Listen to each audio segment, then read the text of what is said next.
C'est l'un des dictateurs les plus effrayants de l'histoire africaine. Un homme qui se disait prophète, maréchal, président à vie et maître suprême de tous les Ougandais.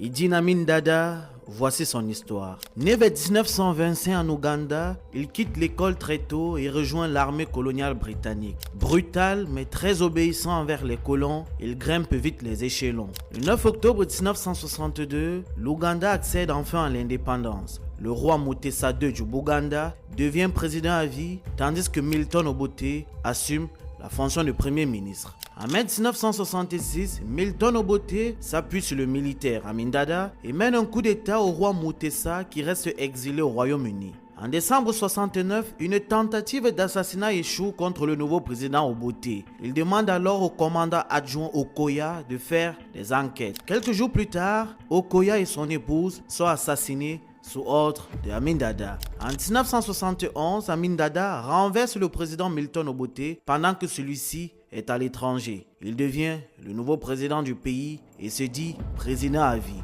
Dès lors, c'est la terreur, torture, assassinat, détournement de fonds et purge ethnique. En 8 ans de règne, plus de 300 000 Ougandais auraient été tués. En 1972, il expulse 40 000 Asiatiques du pays, saisit leur commerce et ruine l'économie. Il s'en prend à tout le monde. Opposants, intellectuels, même ses propres ministres sont assassinés.